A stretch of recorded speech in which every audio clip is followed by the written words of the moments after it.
Hey everybody, and welcome back to the House of Nostalgia. While researching for another video, I came across the late singer named Larry Darnell, who was from Columbus, Ohio. And it made me remember something, so I decided to make a quick video about it while it was on my mind. Rudolph Frank Moore, as we know today as the late Rudy Ray Moore, was born in Fort Smith, Arkansas, on March the 17th, 1927. He was the youngest of 7 children. He left home at 15 and moved to Cleveland, Ohio. He knew at an early age that he wanted to fit somewhere in the entertainment industry. At 17, he moved to Milwaukee and started singing and dancing in nightclubs.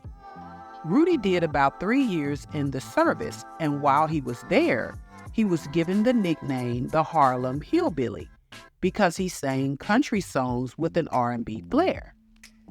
Once he left the service, this was when he got into comedy, so he decided to move to Seattle, Washington and start up a singing career. That didn't do much for him, so Moore finally decided to move to California and had a successful run in comedy doing stand-up and making comedy LPs. And all of this did okay, but it wasn't the big type of fame he was looking for. And this was in the early 60s. All that seemed to change for him with the 1970 comedy LP, Eat Out More Often. It was a hit.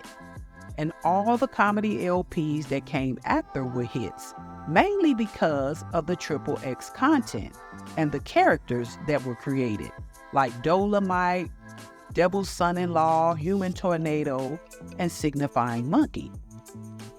Dolemite was his first movie, and it was a D movie, not an A, and he couldn't get financing, so he hired one real actor, D'Arville Martin, to act and direct, and a lot of friends to star in the movie. He financed the film himself. The film became a success. It cost him $100,000 to make, and it made $12 million at the box office, and millions more on video. And he created more films based on his comedy characters. Moore was in his 50s when he starred and produced Dolemite. By the time he got through with it all, he was in his early 70s. Everything he did in the entertainment industry was geared towards women, from dancing to comedy to movies. In my Otis Redding video, I mentioned being in a conspiracy theory club. I'm going to share more about this club because a lot of things that I heard years ago are starting to come to light, but the wrong people are getting credit for it.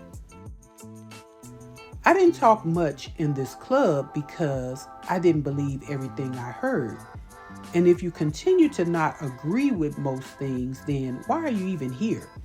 So I kept quiet most of the time. I remember saying that my brother was named after a singer from the early 50s named Larry Darnell. A couple of days later, the owner of the club, who is older, even older than myself, said that Rudy Ray Moore, Larry Darnell, and a few others hung out together, and they were all forced to hide their sexuality. If you heard any of his comedy LPs, you wouldn't suspect it. But the first time I saw Dolemite, I was about 8 or 9 years old. Yes, I saw that movie and many others at the neighborhood theater. It would be 3 or 4 of us, sometimes more.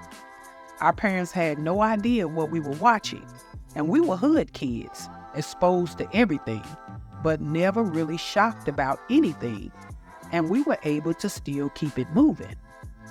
I noticed something in his mannerisms in that movie, even at that age, but I couldn't put my finger on it because I was so young. But I didn't see that in the film Monkey Hustle, which was one of my favorite childhood films. Maybe because his part in the film was small. Honestly, I couldn't make it to the end of any of his other movies. I saw them later in life. But Dolemite was a real hood classic. When Eddie Murphy played Moore's character in the film based on his life, he played it very campy, but he was spot on.